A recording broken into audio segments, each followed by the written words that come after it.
Hi friends, welcome to my channel. நம்ம சேனலில் இன்றைக்கி சௌச்சௌ வச்சு ஒரு சூப்பரான பொரியல் ரெசிபி தாங்க. ரொம்பவே ஈஸியாக அண்ட் டேஸ்ட்டாக செய்ய போகிறோம். இது வந்து சாம்பார் சாதம், ரசம் சாதம், காரக்குழம்பு எல்லாத்துக்கூடையுமே ரொம்பவே அருமையான காம்பினேஷனுங்க.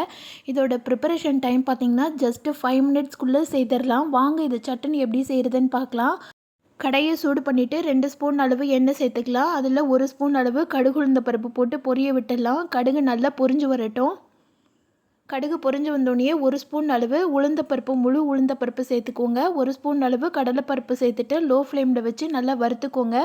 கடலைப்பருப்பு உளுந்தப்பருப்பும் லைட்டாக கலர் சேஞ்ச் ஆகி வந்தோடனே ஒரு கொத்து கருவேப்பிலை சேர்த்துக்கலாம். கருவேப்பிலை சேர்த்து பொரிஞ்சு வந்தோடனே பெரிய வெங்காயம் வந்து ஒரு பெரிய வெங்காயத்தை பொடி பொடியாக அரிஞ்சு வச்சுருக்கிறேன், அதையும் சேர்த்துக்கலாம். சேர்த்துட்டு இது கூட ஒரு 5-6 பல் பூண்டை தோல் உரிச்சிட்டு 1-2 தட்டி வச்சுருக்கிறேன், அதையும் சேர்த்துக்கலாம். சேர்த்துட்டு வெங்காயம் வந்து கண்ணாடி பதம் வர வரைக்கும் வதக்கிக்கோங்க. பூண்டு இந்த மாதிரி தட்டிட்டு சேர்க்கும்போது பொரியலுக்கு வந்து நல்ல வாசமாகவும் இருக்கும், டேஸ்ட்டும் நல்லா இன்க்ரீஸ் பண்ணி கொடுக்குங்க. வெங்காயமும் பூண்டும் வதங்கி வந்தோடனே ஒரு 400 கிராம் அளவு சௌச்சௌ வந்து தோல் உரிச்சிட்டு உள்ளே இருக்கிற விதையெல்லாம் ரிமூவ் பண்ணிவிட்டு இந்த மாதிரி கொஞ்சம் பெரிய சைஸாக கட் பண்ணி வச்சுருக்கிறேன், அதை வெங்காயத்தை கூட சேர்த்துக்கலாம். சேர்த்துட்டு ஒரு 1 நிமிஷத்துக்கு அந்த எண்ணெயிலேயே நல்லா வதக்கி விட்டுடுங்க. காய் வந்து அந்த எண்ணெயிலேயே ஒரு முறை நல்லா வதங்கி வரட்டும்.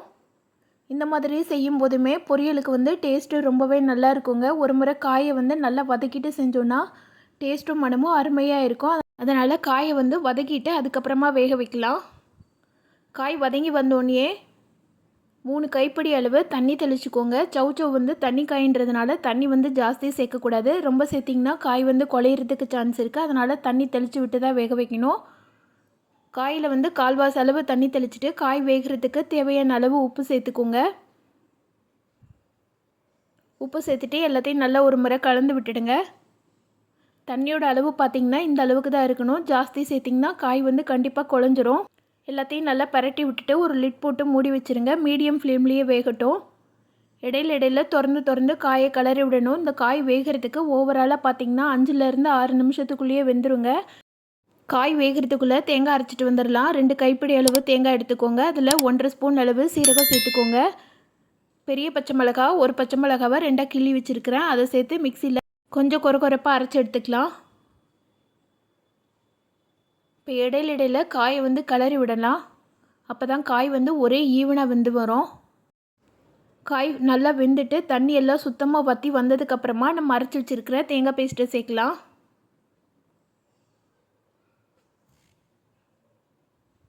இப்போ பார்த்திங்கன்னா காய் வந்து நல்லாவே வெந்து வந்துருச்சு. தண்ணி பாருங்கள், துளி கூட இல்லை. இந்த மாதிரி தான் இருக்கணும். தண்ணியாக இருக்கும்போது நீங்கள் தேங்காய் துருவலை சேர்த்திங்கன்னா காய் வந்து சீக்கிரமே கெட்டு போயிடுங்க. அதனால் தண்ணி நல்லா ட்ரை ஆனதுக்கு அப்புறமா நீங்கள் அரைச்சி வச்சுருக்கிற தேங்காய் பூவை சேர்த்துக்கலாம். இந்த தேங்காய் பூ சேர்த்துட்டு நல்லா பரட்டி விட்டுடுங்க. தேங்காய் சேர்த்ததுக்கப்புறமா லோ ஃப்ளேம்லேயே வச்சுக்கோங்க, ரொம்ப ஹை ஃப்ளேமில் வேண்டாம். ஒரு மூடி போட்டு மூடி வச்சிடலாம். ஒரு நிமிஷத்துக்கு நல்லா வெந்து வரட்டும். அப்போ தான் தேங்காய் சீரகத்தோட பச்சை வாசனை போயிட்டு காயோட டேஸ்ட்டு நல்லா இருக்கும், மனமும் அருமையாக இருக்கும் பொரியலுக்கு.